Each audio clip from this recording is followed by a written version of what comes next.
Welcome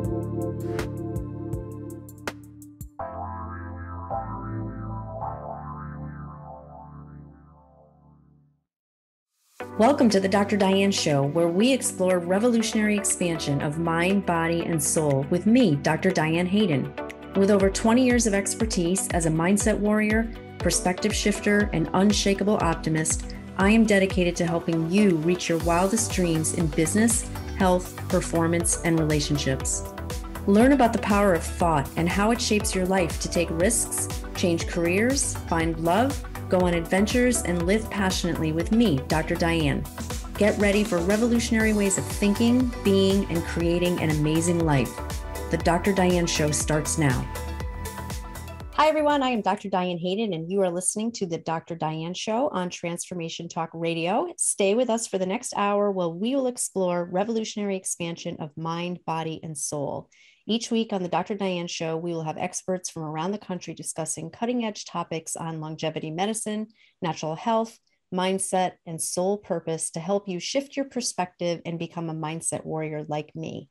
This week, I'm excited to welcome Tom Palladino. He is a scalar energy researcher based in Florida who began research with scalar energy during his undergraduate years. Inspired by various scientists, especially Nikola Tesla, he was curious to learn more about the existence of an energy that was not of the electromagnetic spectrum. He pursued a course of independent study in order to better understand and subsequently harness scalar energy, as this emerging science is not taught at the university level. Based on these theories and the work of scientists who came before him, Tom was able to develop scalar energy instruments capable of harnessing and transmitting instructive energy to heal human subjects remotely. You can think of this as similar to a radio broadcast with instruments as the broadcaster and your body as the receiver. The difference is that the energy transmitted is not electromagnetic and is therefore immeasurable by traditional science. So welcome, Tom. Thank you so much for being with us today. How are you? Yeah, I am well. Thank you, Dr. Hayden. A pleasure to be here. Awesome. Awesome. So we are going to spend the next hour having a fascinating discussion on scalar energy. And I think where we start, because I know there's a lot of people that are listening that probably have never even heard that term before. Mm-hmm. So the question is, what is it? Where does scalar energy originate? And can you tell us a little bit about its nature, what it is? I always say this, everybody in the world is a scalar energy expert. It's sunlight or starlight. It's the initial energy of the stars. So I'm working with sunlight, starlight. It's not electricity. Other terms for scalar energy might be 0 point energy, or what some people call the matrix, or chi, or prana. All of those terms are significant. And again, I believe they're synonymous terms. Why is this so important? Scalar energy is a new technology. Any new technology should be embraced by mankind. It's a gift, and let's seize that opportunity. And with this technology, I forecast that this will change the world, scalar energy technology. And we'll explore some of the things that scalar energy can do that you cannot achieve readily with electricity. So the future is in the hands of scalar energy. That's my opening comment. That's exciting. Yeah. Love talking about new stuff that's coming down the pike. And I think people are going to be really fascinated to hear what you have to say about all of this. So you sort of touched on it a little bit. What's the difference between scalar energy and electromagnetic energy? Scalar energy is pure essence. There's no mass to it. It's devoid of any matter. So it's intelligence, it's instructions. And on account of that fact, it's really the perfect information system. And if you have perfect information, then ultimately you can have perfect results. Now, what do I mean by that? If scalar energy is instructions, then we can instruct the universe with scalar energy. And that's what I believe scalar energy does. It instructs everything. All spiritual, mental, emotional, physical activity is instructed by scalar energy. So once we enter into that realm of scalar energy, we are in the instructive realm, so to speak, and we're able to control nature by instructions, by scalar energy instructions. That is very, very favorable. That's fascinating to me, to be able to control nature by way of scalar energy instructions. So you mentioned nature. I mean, I'm likening it to, is it similar to essentially to how sunlight affects a plant? Yes, yes. Where does a plant receive its instructions? It's from scalar energy, which is light from the sun.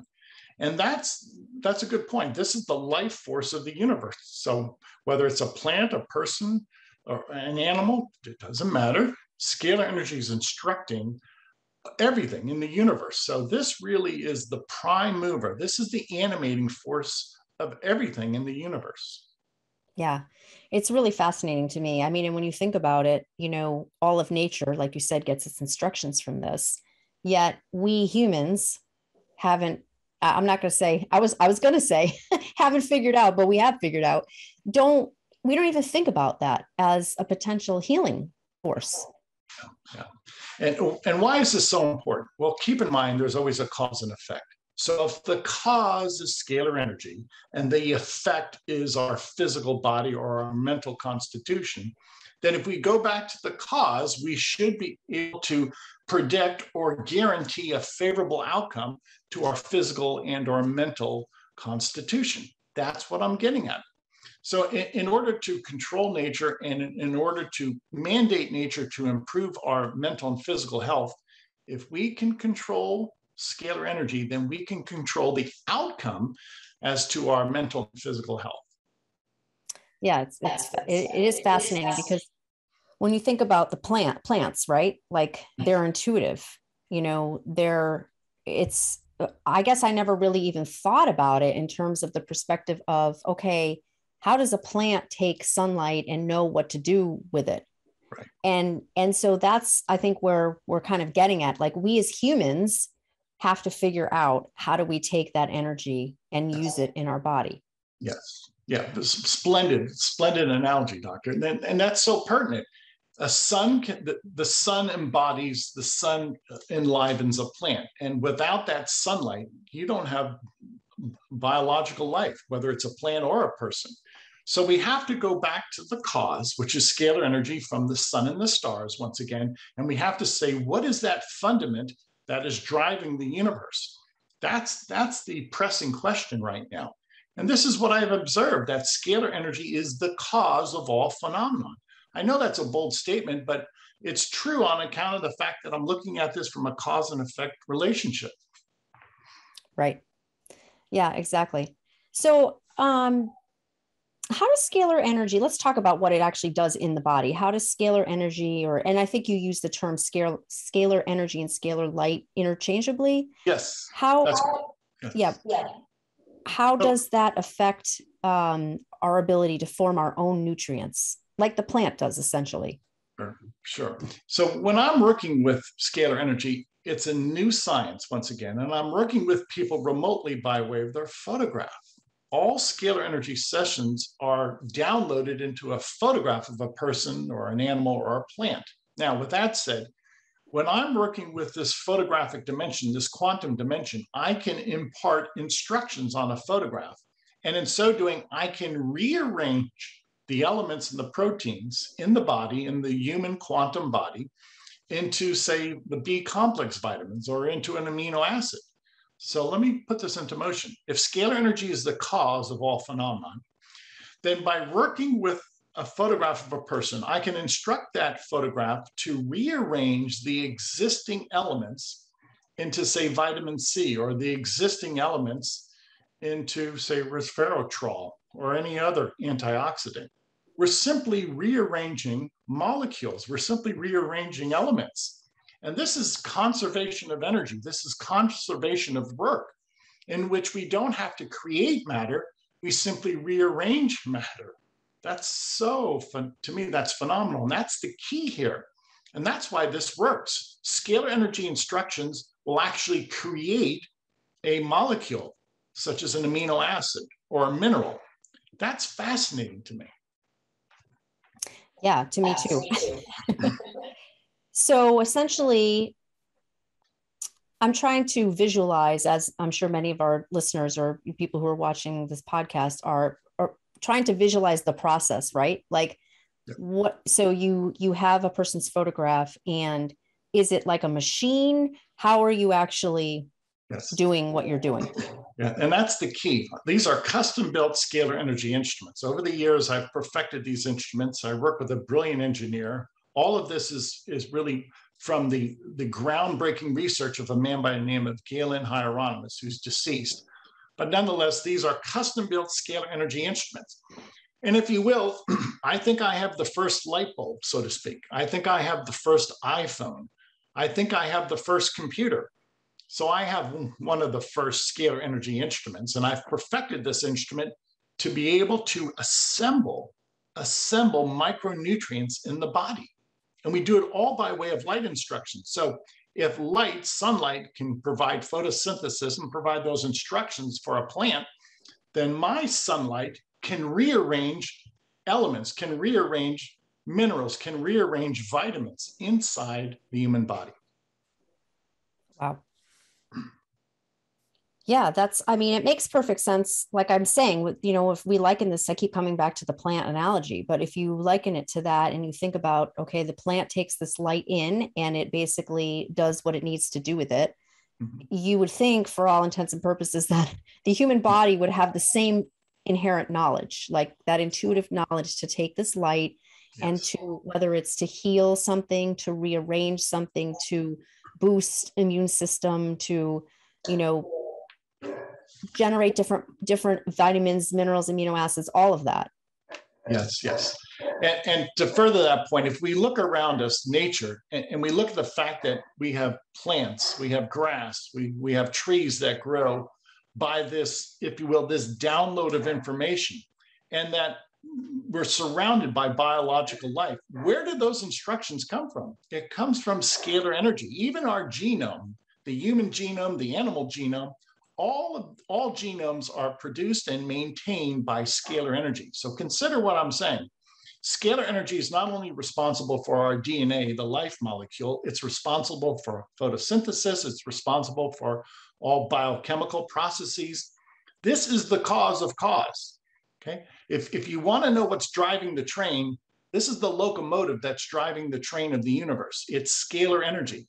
And why is that important? We finally have a guaranteed outcome. If we can control this life force energy, then we can control the event, which is the effect. Right. Yep, exactly. And I could see how, we won't get into this because there's a huge, like in my mind's spinning and I'm thinking like, there's probably a lot of corporations and other entities that don't necessarily want us to figure this out because it's gonna, there's a lot of money to be made in energy that costs money, essentially, and electricity and all of that. So I concur. You're absolutely right. Awesome. Well, this is fascinating. So you are listening to the Dr. Diane Show with me, Dr. Diane Hayden.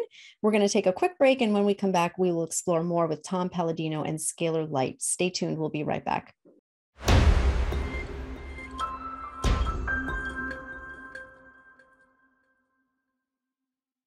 Hi, everyone. You are back on the Dr. Diane Hayden Show. And before we continue, I want to make sure how everyone knows how to contact me. You can find me at either drdianehayden.com or either of my publications, naturalnutmeg.com or essentialnaples.com. And you can find more info on Tom Palladino and Scalar Light at www.scalarlight.com. That's SCALARLIGHT.com. Tom is the foremost authority on scalar energy phenomena, and he hosts a weekly live question and answer session so you can ask questions and learn more about scalar science that has been hidden from the history books. So while we were just on break, I was just thinking, I think people would find it really fascinating to learn more about how you got introduced to all of this, the people that you met and what was it that kind of just grabbed you and you were like, this is my life purpose. This is what I need to do. It really was the hand of God. I was fortunate enough to meet the widow of Dr. Galen Hieronymus. Okay. Now, Dr. Galen Hieronymus invented scalar energy instruments. He's actually secured a US patent for his instrument. I never met him. He was deceased, but I met his wife.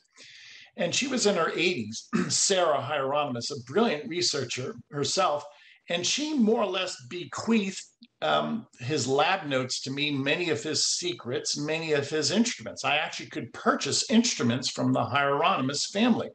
So I had a head start, so to speak. I did not have to learn this from scratch. So I always give a nod in my appreciation to Galen Hieronymus and his scientific career. So imagine you walk into this opportunity in which is presented to you a new and emerging science, scalar energy. They called it alloptic energy back then. We call it scalar energy today.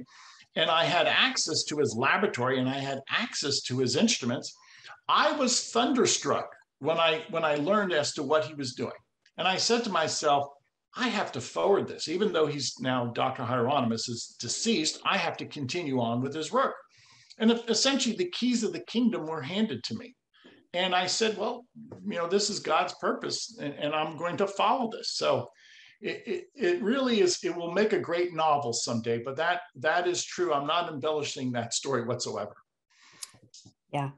That's pretty amazing. I mean, things like that happen all the time, and I do 100% agree with you that it is, someone's purpose, your purpose, directed by God or a higher power or the universe or whatever you want to call it. Totally. Because, what are the chances that you actually got the opportunity to meet her and then she gives you all this knowledge? It's just like, yeah, okay, I think you were the chosen one. It's kind of obvious, it's when God puts something in your lap, okay, you have to run with it. Right. Well, I don't know that there are a lot of people that might've walked away, Yeah. That's like anything. This is a scientific pursuit. It takes work. I have to make this very clear. This has never been done before. If you've never heard of scalar light and you've never heard the fact that you can work with a person by way of their photograph, I don't blame you. It's new. It's an emerging science.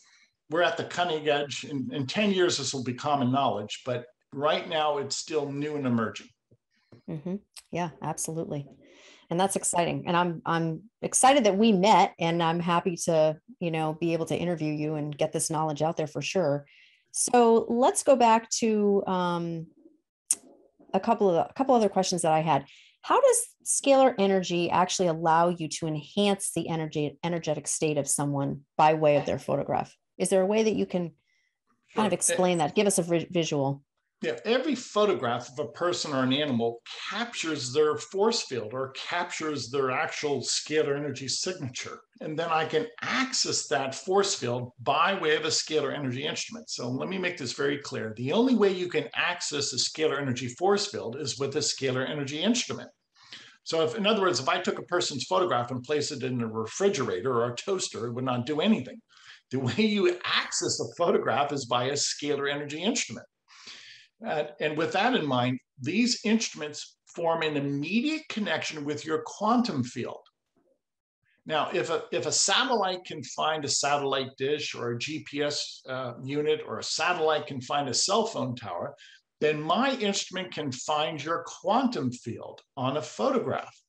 Okay, this is a new science. It's never been done before. So follow me now. So your photograph carries energy. My instrument can recognize that energy and advantageously work with that energy and correct that energy. As we discussed, your photograph can be downloaded with the energy to form a micronutrient. On a daily basis, I can form, create, transmute over 250 micronutrients by way of your quantum body, by way of your photograph. Or I can disassemble, I can break down, I can transmute toxins or pathogens. We have the ability to break down thousands of toxins, thousands of pathogens by way of this quantum field. Now, again, we're not working with in person. There is no in-person session. To the contrary, we're working with the information field, and I access that information field by way of your photograph.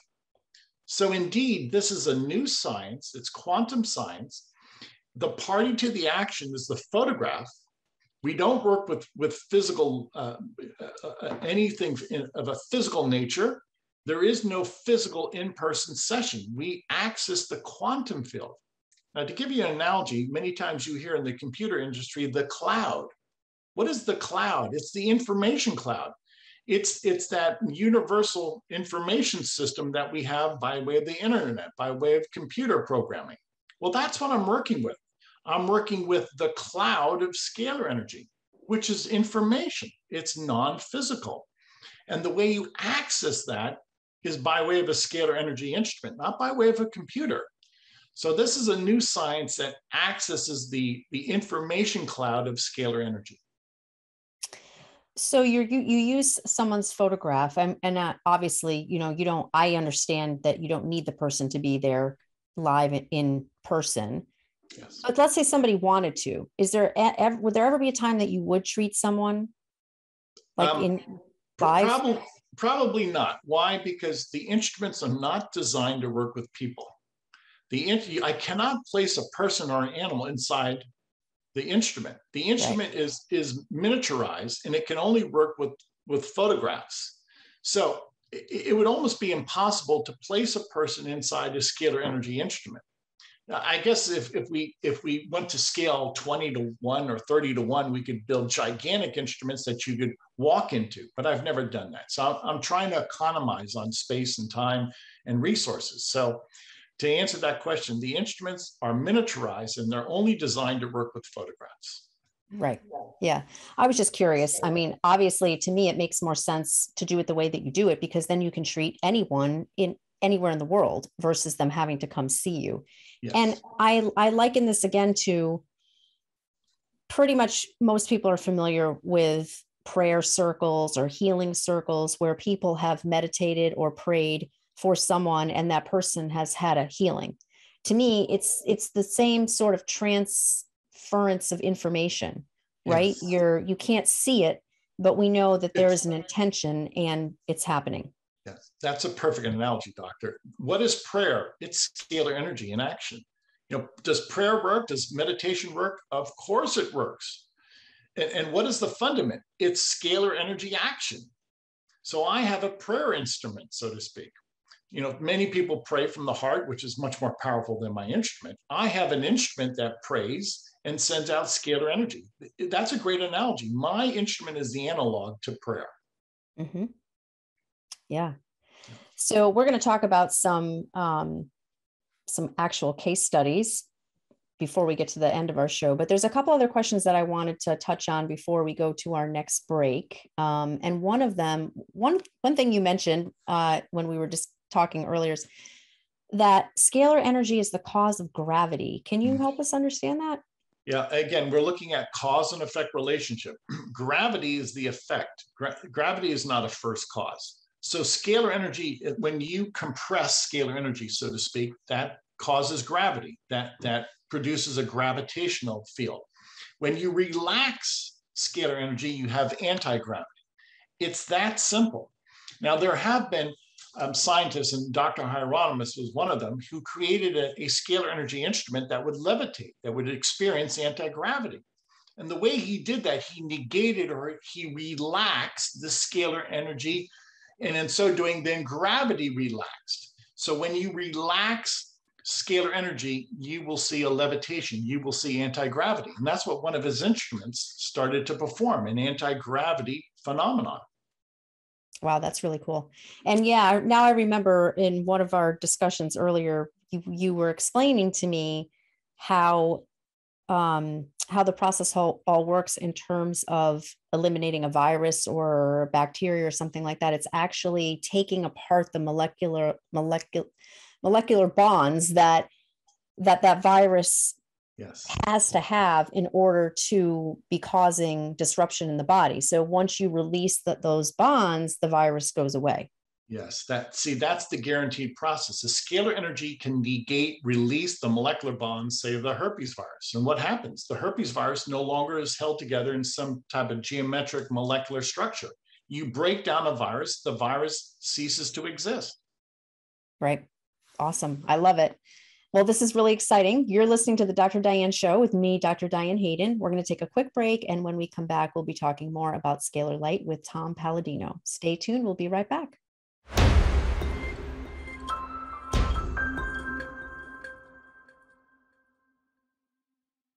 Hey, everybody. We are back on the Dr. Diane Show with me, Dr. Diane Hayden.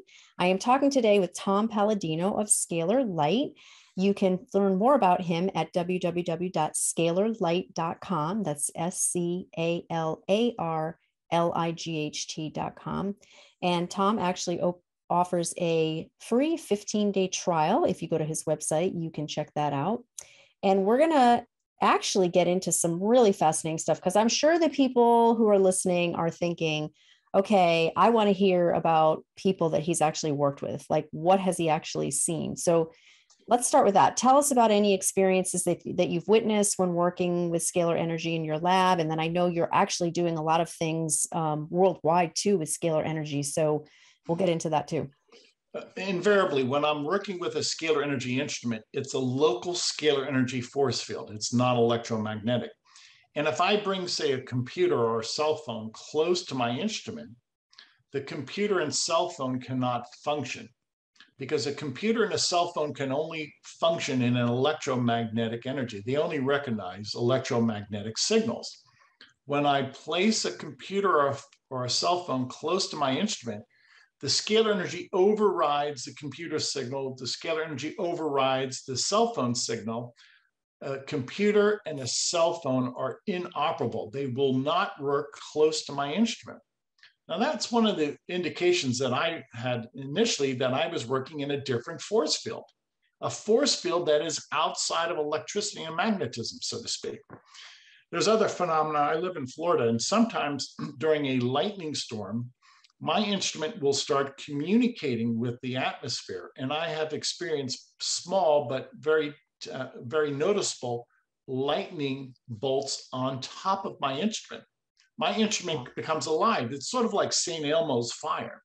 If you've ever heard of St. Elmo's fire on the top of a ship, on the top of the mast of a sailing ship, well, that's what I experienced. I experienced St. Elmo's fire in my laboratory. Meaning what? Well, mariners for centuries were fascinated by St. Elmo's fire, which is a scalar energy discharge. I experienced that quite frequently in my laboratory. So this is not electricity. This is a new physics. This is a new textbook. And what I've experienced really lays the groundwork for this new textbook, this new physics textbook. Wow. Yeah, that's pretty fascinating. So let's talk about what you have seen in terms of just working with, different clients or case studies. Like, what is there any? I mean, obviously, this will work for anything. I mean, that's clear in my mind, because of just the way that you explain it in terms of how disease is formed, how viruses are formed, that kind of thing. But is there any? I don't know, is there any particular chronic issue that you've seen that it works better for, or quicker, or anything like that?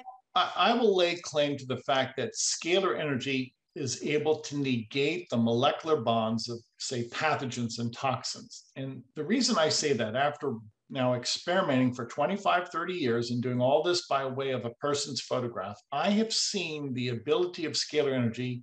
It's dependable. It's a repeatable process. We can break down bacteria. We can break down viruses. I'll give you a great example.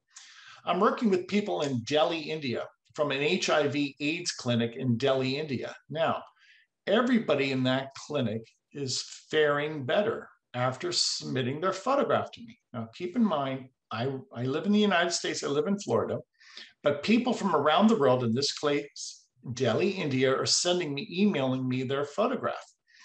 And everybody that I've worked with thus far at that HIV/AIDS clinic is gaining weight. They feel better.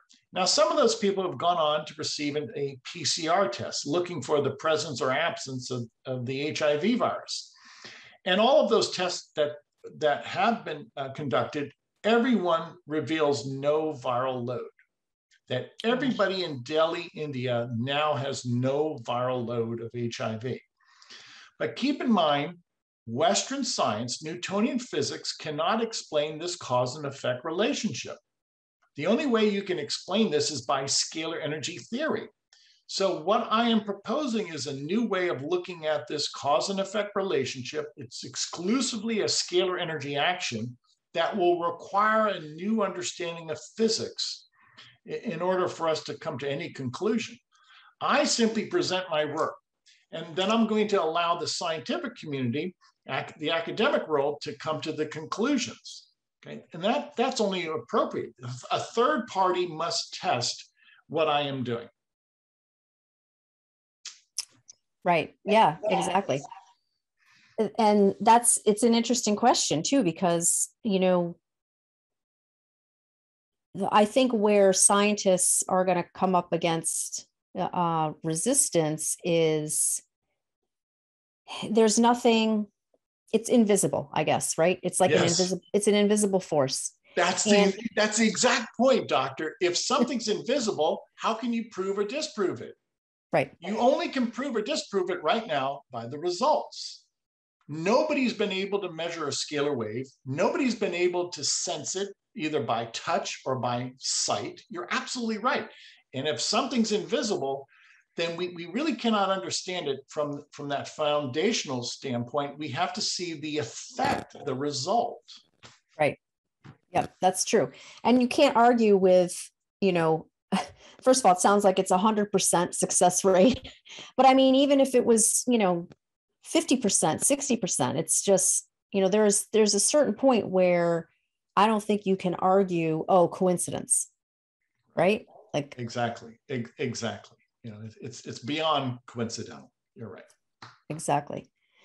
So any other case studies that stand out for you where people have had great success?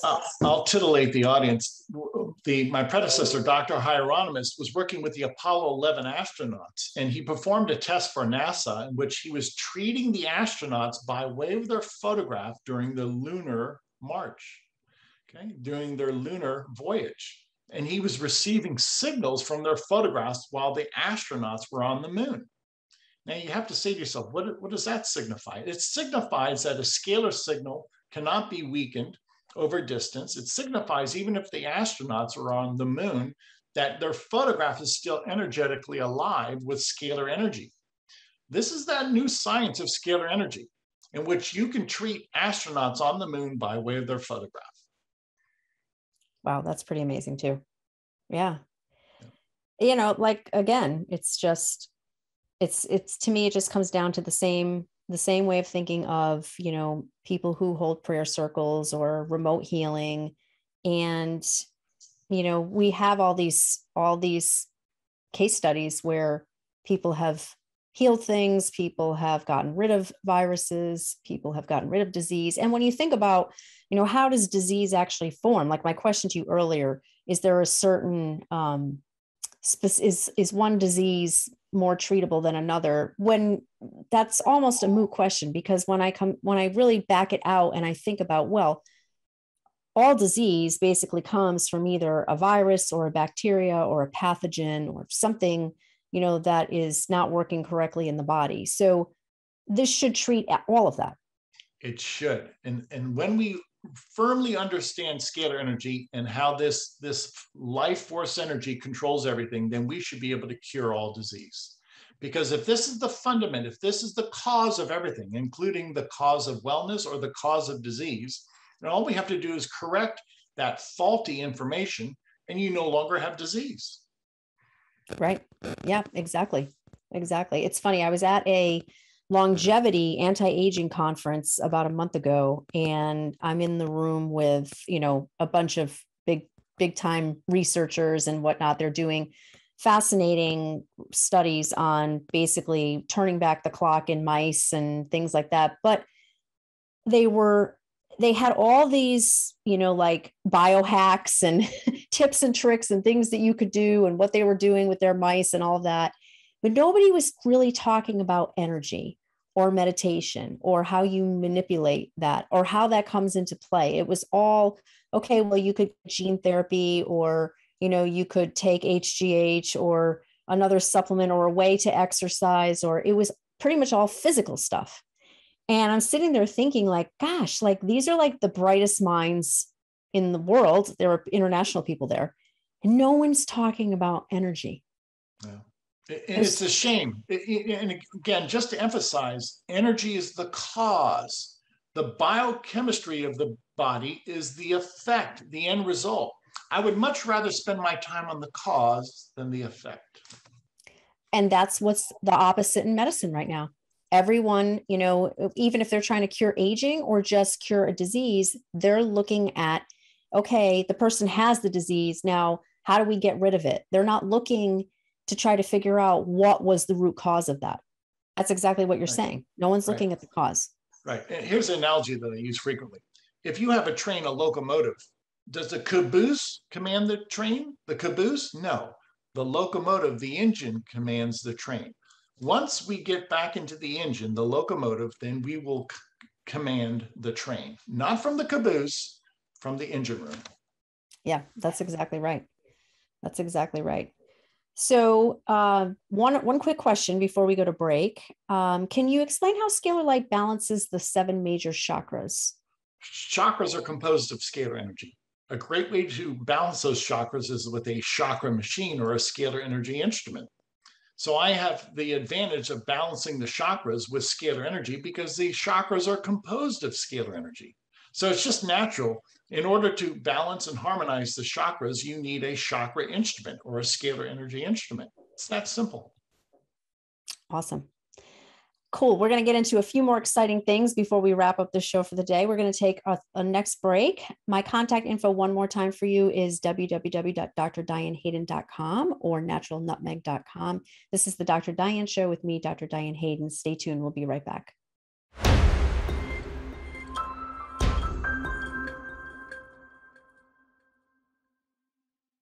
Back on the Dr. Diane Show with me, Dr. Diane Hayden. I am talking today to Tom Palladino of Scalar Light. Tom is the foremost authority on scalar energy phenomenon, and he hosts a weekly live Q&A session so you can ask questions and learn more about scalar science that has been hidden from the history books. Tom offers a 15-day trial to anyone interested to experience the benefits of his Scalar Light standardized program, and you can find that at www.scalarlight.com. So welcome back, Tom. Before we finish today, a couple more questions, and I love this one. Let's talk about how scalar energy can be utilized as an unlimited supply of energy and put an end to the energy crisis. Yeah. A great man, Nikola Tesla, was building scalar energy instruments. Nikola Tesla built a scalar energy tower in Long Island, New York, and that tower was wireless transmission of energy. If you look closely at those photographs, there are no wires. There's no substation anywhere within miles back in the early 1900s of that scalar energy tower. And what was Tesla doing? He was capturing scalar energy from the atmosphere, free energy. So what's my point? Scalar energy is from the sun and the stars. Scalar energy is everywhere, including our atmosphere. And all you have to do is capture that radiant energy, scalar energy, and then you have your own power plant, and you can direct that energy anywhere in the world by way of a scalar energy tower. And this is what Tesla achieved in Long Island. Well, frankly, the powers that be back in the early 1900s did not like that. And the powers that be, the robber barons, realized that he was tapping into free energy that would have changed the energy industry. And because of that, he was derided, and his career was in many ways offset by their attempts to prevent him from introducing free energy to mankind. So has this been done before? Yes. Nikola Tesla captured scalar energy, and he was able to broadcast free energy to anybody in the world. Wow. Yeah, I can see why some people would want to make sure that didn't get out. Right. Yeah, it is pretty amazing, though. So scalar energy is not bound by time or distance.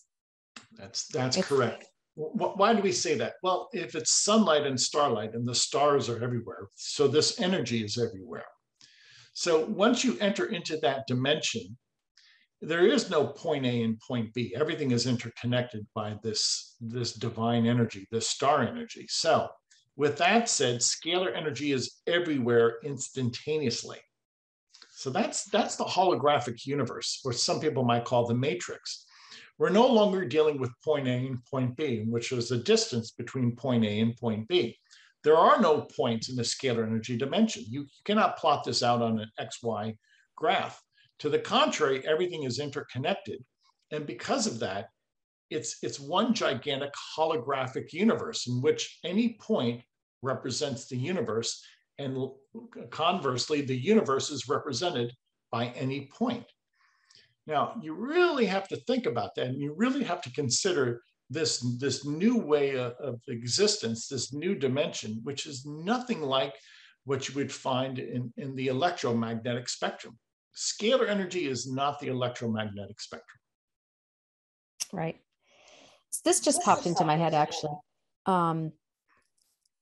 So when you're working with a person and you have their photograph, you're using scalar energy on them. Does the person have to be, how do I want to word this? Receptive, maybe is the word I'm looking for. Is there a way that they could like block it? Like if their, I don't know, energy is negative, if they don't necessarily believe in the theory, is it possible, I guess, to kind of, block what you're trying to do? It is, it cannot be blocked, but I will say that those who are open to this and those who believe in this quantum healing, they seem to have an accelerated healing curve, and they do better over the course of time. For instance, I work with many pets. People will send me photographs of their pets, and obviously a pet does not realize that they're being treated with scalar energy, at least not to my knowledge. But pets usually respond favorably because usually they're of that mindset that they want to be happy, that they want to be vibrant. Some people I've seen, if they're not accepting of the healing, it does detract or it does slow down the healing process. So I do believe that when we give our agreement that the healing is, if you will, accelerated. Yeah. That was my thought process, I think, because I think it's just in general, people who don't feel like, if you get a prognosis and it's not good, there's actual studies that show the people who buy into whatever that doctor's, prognosis of you is, will actually get physically worse and potentially even pass away if they gave them a terminal diagnosis. And people who didn't believe that actually have gone on to live long lives, even though they were given some terminal diagnosis. So I totally think that there is something about a person's mindset, their thoughts, their energy, all of that. I agree. And many times we say the placebo effect, or many times we say that prayer or good intention can restore health. I believe that. So don't necessarily believe in a negative prognosis or a negative diagnosis. Yeah, many times prayer or the proper attitude can really circumvent anything. Yeah, we've seen that. Absolutely. Absolutely. So in your opinion, what's the future of scalar energy and how will its acceptance serve to change the world for the better? Dr. Hayden, we're going to look back on this in 15 and 20 years, and we're going to say scalar energy has changed the world, and it will. It's a technology that is so simple, so easy to use. It's pennies on the dollar as far as an expense compared to electromagnetic energy. It's clean, doesn't have any carbon footprint. It's just a matter of time before we turn the corner and we accept this technology. It will change the world. I've always said this, scalar energy will have a greater impact upon mankind than that of the computer. So the scalar industry someday will eclipse the computer industry. Wow, I love it. And you know what? It probably will, because you said that when you put your cell phone or your computer next to it, it basically makes it ineffective. Yes, it does. It nullifies the signal. Yeah, exactly. So before we wrap up, I want to make sure we talk a little bit about your 15-day trial. So how can people take advantage of that? Yeah, again, I'm all about results. So we offer 15 days of free sessions on our website, scalarlight.com. Visit the website, email us your photograph now. That's all we ask. You're going to email us a photograph of a bust shot of your face. We don't need a full body, just your face. And in so doing, we will provide you with 15 days of free sessions in which we will balance your chakras, we will create or assemble nutrients, and we will eradicate pathogens and toxins. Usually after 15 days, most people say they feel better. It's been shown that the greater majority of people experience a favorable result after those 15 days of sessions. Wow, that's awesome. And like you said, you can also do it for pets or family members. Yes. And please send in your pets. Now, this is not just for yourself. Your entire family will allow you to send 5, 6, 7 photographs of your entire family. And then if you like it, share the website with others. We want to offer free sessions for everybody in the world. Why? We want to get this technology out there. We want to share this with everybody around the world, which is why I'm willing to treat everybody in the world for free for at least 15 days. Right. Well, that's awesome. That's awesome. And like I said, people can find you at www.scalarlight.com, SCALARLIGHT.com. This has been amazing, Tom. I want to thank you so much for being with us today and all this awesome information. And I'm sure people will be visiting and taking advantage of that.